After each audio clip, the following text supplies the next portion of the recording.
पवित्र वक्त्याचे वक्त्र पवित्र स्तुते यांचे संत एकनाथ महाराज कथेला सुरुवात करतात. कथेचा विषय असा चाललाय, भगवान परमात्मा रामचंद्राच्या बाणा पुढं कुठलाही राक्षस टिकत नाही.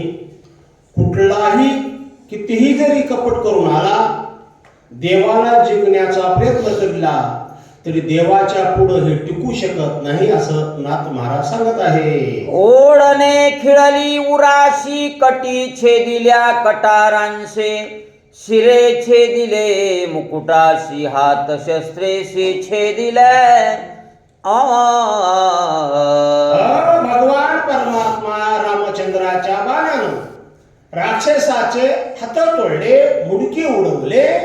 एवढे जरी बलाढ्य राक्षस आले होते, परंतु देवाच्या बाणापुढे एकाचाही टिकाव लागत नाही. त्याचं कारण आहे, कारण हे राक्षस आहे आणि राक्षसानं किती जरी विघ्न करण्याचा प्रयत्न केला, कितीही जरी अडचणी आणण्याचा प्रयत्न केला देवाला, तर देवाच्या बाणापुढं हे राक्षस नतमस्तक झाले नाही. नाही, राक्षस संपले. महाराज सांगत आहे, छेदिले स्थूललिंग कारण, श्रीरामे छेदिले महाकारण, जीवे मारोणी संपूर्ण, बाराही जण निर्दळिले. हा देह स्थूल देह, सूक्ष्म देह, कारण देह, महाकारण देह. कारण या देहा हा जो देह आहे ना, हा देहाचा विषय संपला. असे 12 राक्षस आले होते देवासाला जिंकायसाठी. 12 राक्षस. होय, नाथ महाराज सांगतात, एकाचाही निभाव लागला नाही. 12ला 12 संपले. का?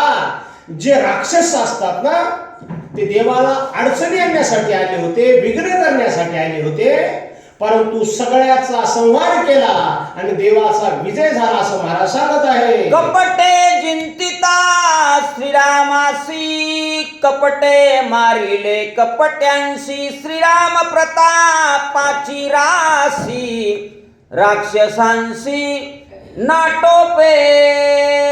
अशा प्रकारे हे राक्षस आले होते ना, कपट करून आले होते. थोडक्यात जे कपट करतात ना, ते राक्षसच असतात. होय, जीवनामध्ये कपट कोणच करू नये, कोणासोबतच करू नये. आणि हे तर देवासोबत कपट करायला होते, टिकताल काय? का? संपलाय. 12ला 12 संपले, राक्षस संपले. जीवनामध्ये कपट करणं बरं नाही. आणि ज्याने ज्याने कपट केलं त्याचा तळपट झाल्याशिवाय राहत नाही, असं नाथ महाराज सांगत आहे. करोणी बारांचा निपात, मग मिसळला सैन्यात, भुवता बाणाचा आवर्त, आला अंत राक्षसांशी. अशा प्रकारे असणार 12 राक्षसाचा संहार देवाने केला. 12 राक्षस संपून टाकले. आले देव मग सगळ्याच्या मध्ये असणार. अनेक प्रयत्न केले होते राक्षसानं कपट करून रामाला जिंकण्यासाठी, परंतु देवाच्या पुढं हेचा निभाव लागतच नाही. महाराज सांगतात, ज्याने ज्याने जीवनामध्ये कपट केलं आणि कोणासोबतच कपट करू नये, आणि हे तर देवासोबत कपट केलं होतं, की कसं टिकल, असं नाथ महाराज सांगत आहे. रणी खवळला रघुनाथ, आणि वार बाण संपात, जे तिचा ते राक्षस घात, रणी आवर्त वीरांशी. रणी खवळला रघुनाथ, देव रागावले. आणि देव रागावले कोणाचं करेल का? नाही, माणसं रागावले तर लवकर आठवणात. हे तर देव आहे. देव रागावले. का रागावले? राक्षस जात संपवायची होती. देवाचा अवतारच आहे, रामाचा आहे. भक्ता राखे पायापाशी, दुर्जनाशी संहारी. हे देवाचा अवतार आहे. देव अवताराला का आले? माझ्या भक्ताचा मला सांभाळ करायचा आहे. आणि जे अडचणी आणतात, विघ्न आणतात, संकट आणतात ना, अशाला संपवायचे, असे रामाचे बाण सुटले आणि दुष्टाचा संहार झालेला आहे. एक खोंचले सन्मुख घाई, एक पडिले ठाईचे ठाई, एक सपाट छेदोनी पायी, पडल्या बोई वीरसेने. रामाच्या धनुष्य बाण सुटल्यानंतर कोणता राक्षस टिकल? बस साहेब, कोणता टिकणार? का? एक बाणी, एक पत्नी, एक वचनी, असा राम आहे. रामाचा बाण रिकामा परत जातच नाही. दुष्टाचा निदान केल्याशी बाण सुटला रे सुटला. असे राक्षस पडले. किती राक्षस पडले, राक्षसाच्या श्रेणी पडल्या, राक्षसाचे हात गेले, पाय गेले, तुकडे तुकडे झाले. अशा प्रकारे देवाचा विजय प्राप्त झालेला आहे. शिळे छेदोनी चंडू फळी करणे, खेळ तू रुधिराचे शिंपणे, रण वसंतू माजवाने, किशुंक फुलणे बाणांचे. अशा प्रकारे कसे लहान मुलं चेंडू खेळतात ना, तशी या डोक्याची चेंडू सुरुवात केली. का सगळं रक्त पडलेलं आहे, जिकडं पाहावं तिकडं हाहाकार झालेला आहे. अशा प्रकारे राक्षसाची अवस्था झालेली आहे. वीर कुंतती अपार तेवीच कोकिळा, पंचम स्वर श्रीरामे केला महामार, लहान थोर कुंथते. लहान होते, कुतू लागले, मार लागला होता, पडले होते, काय करावं? हात तुटले, काहीचे पाय तुटले, काहीचे डोळे गेले, काहीचे कान गेले. अरे इतकी अवस्था यांची झाली दयनीय. आता काय करावं? असा त्या ठिकाणी राक्षसाचा शोक चालू आहे. न सहावती श्रीराम बाण, राक्षस सैन्या पलायमान, देखोनी धाविन्नला दूषण, आश्वासून सैन्यात. बारीक बारीक राक्षस लागले पळून जाणं वापस. का आता आपण इथं विजय प्राप्त होत नाही, आपण जिंकत नाही, राम आपल्याला ऐकत नाही. मग काय करावं? म्हणले आता भागणेवाले की शाबासकी, पळून गेलेलं बरं. मरण्यापेक्षा म्हणले काय पळून गेलं तर काय भेटले, म्हणले लागले पळायला. एवढ्यामध्ये दुष्यनानं पाहिलं की माझे राक्षस परत जातात युद्ध सोडून, म्हणजे हे घाबरले. मग आता हे सगळं जरा शान होता ना दूषण, नावच दूषण आहे आणि वागणे दूषणच आहे. पण म्हणू लागला जरा थांबा, जरा बोलू लागला दूषण. दूषण म्हणे राक्षस दळारणी, देखोनी केवी पळा, श्वासोनी सकळा सन्नद केला दळभार. आश्वासन देऊ लागला दूषण, अरे पळू नका, घाबरू नका, मी आहे ना, म्हणला घाबरता कशाला, चला युद्धाच्या तयारीला, सगळे जण मिळून करू. आणि देवाला आपल्याला आता संपवायचंय ना, रामाला संपवायचंय ना, तुम्ही घाबरू नका, कारण मी तुमचा आता तुमच्या पुढं मी होतो. युद्ध करायचे आपल्याला. घाबरल्याने युद्ध होत नाही, पळून गेल्याने युद्ध होत नाही, पळता त्याला यश मिळत नाही. युद्धाचा धर्म पळून जाणं नाही. जरा चला असा दूषण त्या ठिकाणी बोलू लागला. दूषणावलोकी राक्षसांशी म्हणे, तुम्ही राहावे माझे पाठीशी, मी वदीन श्रीरामासी, अति आवेशी धाविन्नला. राक्षसाला आश्वासन देऊ लागला. माणसं निवडणुकीचे आश्वासन देतात काय, तसं आश्वासन देऊ लागला. घाबरू नका मला, पळू नका मला, मी पुढे भरतो कर म्हणला. मग मी समोर असतो, तुम्ही माझ्या मागे राहा म्हणला. पण ह्याचा हेच कारण आपलं काय होणार आहे आता. कारण देवाला जिंकतो म्हणला, देवाला मारतो आणि मी समोर होतो म्हणला. तुम्ही जरा माझ्या पाठीमागे राहा, घाबरू नका, असा दूषण त्या ठिकाणी बोलत आहे. धरोणी दूषणाचे बळ, परतले राक्षस दळ, श्रीराम शस्त्रे छेदावया सकळ, शाळताळ शिळायोध्ये. अशा प्रकारे ऐकलं, निघाले, चला म्हणे आता युद्ध करायचंय. आता देव तर तयारीतच आहे. दूषणानं आपलं सैन्य त्या ठिकाणी तयार केलेलं आहे. श्रीरामाशी युद्ध करी दूषण, राक्षस वर्षती पाषाण, शाळताल वृक्ष जानाती सत्राने हाने ते. दूषणानं युद्धाला सुरुवात केली. राक्षसानं मोठेच्या मोठे दगड घेतले. चला रामाला मारायचे, देवाला मारायचे, संपून टाकायचे. अशा प्रकारे राक्षस मोठमोठ्यानं त्या ठिकाणी ओरडा करीत आहे. श्रीराम रणरंगी प्रवीण, लघु लागवे वर्षबाण, तोडून शालताल पाषाण, बाणे दूषण केला कासा विसान. ह्याला कळच ना आपल्या रामप्रसादने विचार करायला पाहिजे होता की नाही. आतापर्यंत आपल्याला राक्षसाची काय अवस्था झाली, आपण कसं आपण जिंकून तर रामाला नाही नाही म्हणला. चला असे बाण हा सुरुवात केले, झाडं सुरुवात केले, दगडाला सुरुवात केली. देवानं बाण सोडायचा ते तुकडेच करून टाकायचे. त्यानं किती जरी सोडले तर देवाला त्याच्या तुकडे तुकडेच करून टाकायचे. आता मात्र म्हणू लागला, आता कासा वीज झाला दूषण, काय करू म्हणला. आपण टाकलेला एकही प्रयोग यश मिळत नाही, अशी अवस्था दूषणाची त्या ठिकाणी झालेली आहे. एक निवारी जव बाण तव लक्ष येत्यान धनुष्य पाडिले तोडून भाते झाडून पाडिले. देवाचे संग असणारे बाण यायचे. गेल्या त्याच्यात असं धनुष्य असणारा भात असणारा का असा बाणाचा वर्षाव सुरुवात केला. अशी अवस्था युद्धभूमीमध्ये झालेली आहे. बाणा मागे येती बाण घेतला राक्षसांचा प्राण मूर्छित पाडिला दूषण रणकंदन वीरांसे. काय चालत चिलर राक्षस गेले मरून संपले. पण दुष्यनाला मूर्छना आली. बेशुद्ध अवस्थेमध्ये पडला. अजून मेला नाही, बेशुद्ध अवस्थेमध्ये पडला. डोळे असे केलेले आहेत. युद्धभूमीवर असा पडलेला आहे. अशी दूषणाची अवस्था रामानं त्या ठिकाणी केलेली आहे. केव्हा भात्याचा बाण काढी केव्हा जोडी केव्हा सोडी अलक्ष लक्षाची परवडी रणी करवडी पाडिली. असंख्य राक्षस पाडले. रामाचे बाण येऊ लागले. किती आले मोजमाप करता येईल. असंख्य बाण आले. एका बरं काय देवाला करता येत नाही. कारण ज्याच्या सत्तेशिवाय झाडाचं पान हलत नाही. वृक्षाचे पान हली ज्याचे सत्ता राहिली अहंता भगवकोटे. उभा माणसाला वाटते मी केलं मी करणारा. आपण करणारे कोणीच नाहीत. आपण फक्त निमित्ताचा धनी. केला असे प्राणी माझे म्हणून व्यर्थ केला. आपलं आहेच काय. सत्ता देवाची आहे.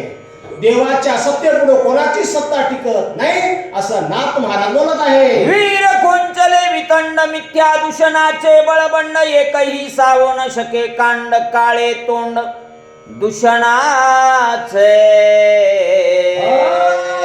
दूषणाचं काळ तोंड झालं. तोंडाला काळ लागलं.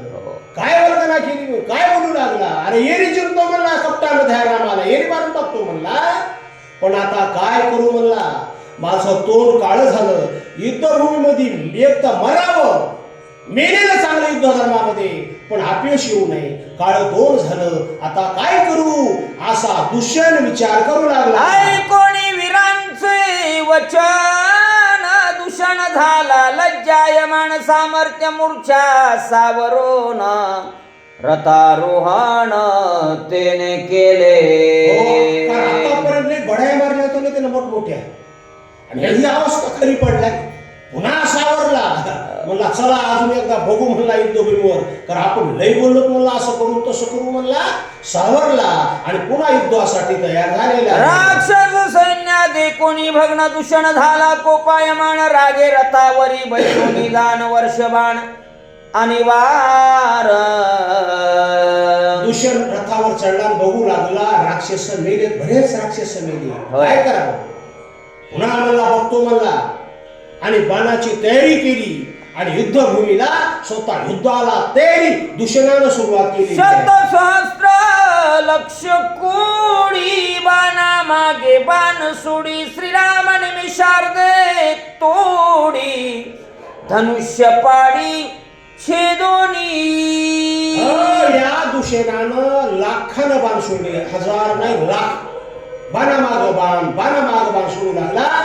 तर असं वाटायचं ह्या तरी बाणानं राम खाली पडल. त्या तरी बाणानं राम खाली पडत असते होय का.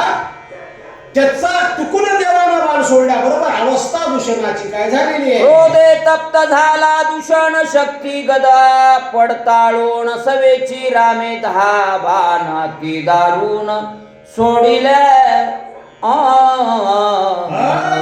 असं बाणाचा वर्षा करू लागला. देवाने विचार केला ह्याचे बाण लई आले तुला तर आपले बाण जाऊ द्यावं लागतात. लगेच देवानं 10 बाण त्या ठिकाणी सोडलेले. चारी वारू चौबाणी बिंदोनी पाडिले धरणी तोडोनी साटा चाके दोन्ही 3 बाणी छेदेले.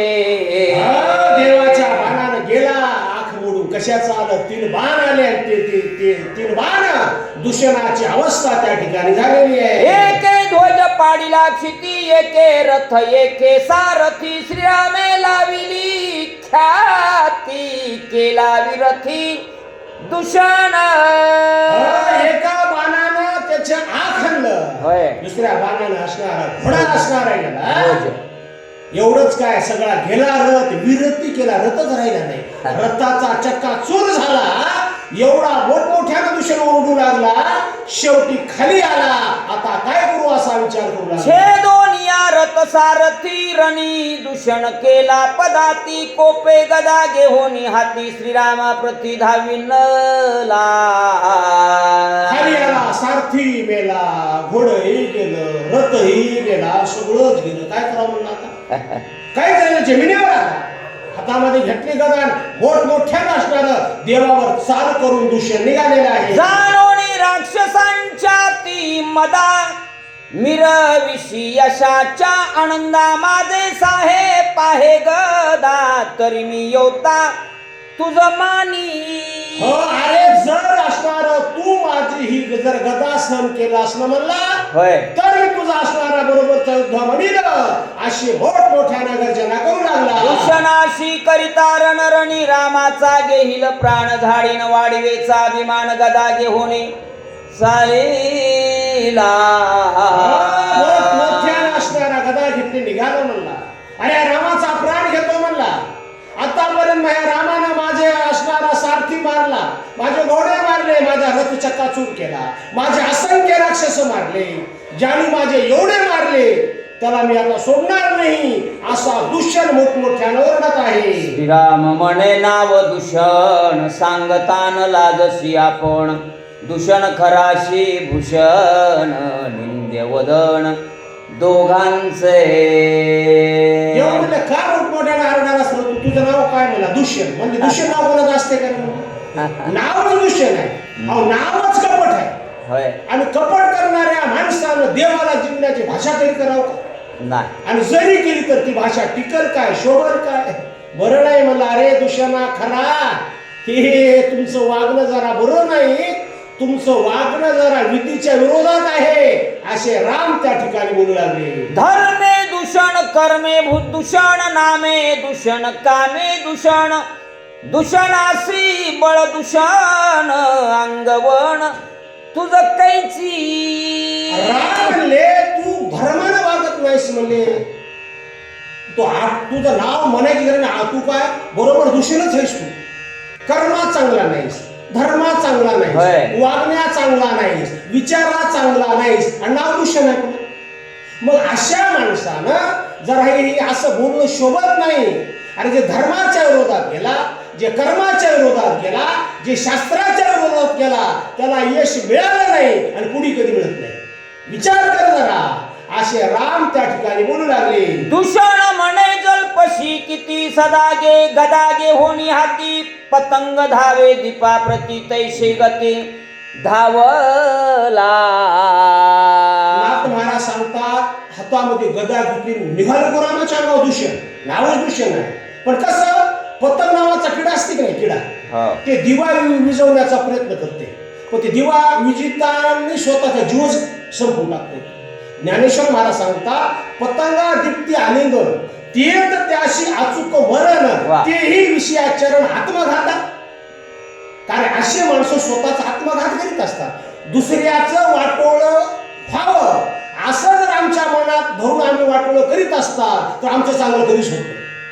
का? दुसऱ्याचं चांगलं करायचा प्रयत्न केला तर आमचं चांगलं होण्याची सुरुवात होईल.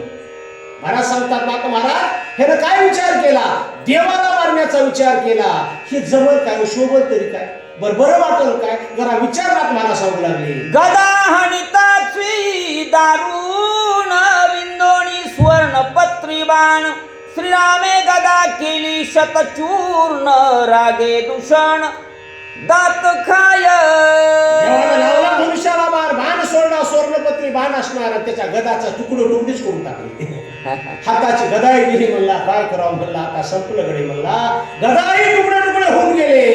आता दूषण असा इतका खिन्न झाला, विचार काय करू लागला. दात खावणी करकरा सुळ घेवणी धावे सामोरा घाये मारी रघुवीरा क्रोधे थरथरा कापत. कापायला जसं एखादं बिपी वाढल्या माणसाचं कसं होते तसा असा लागला.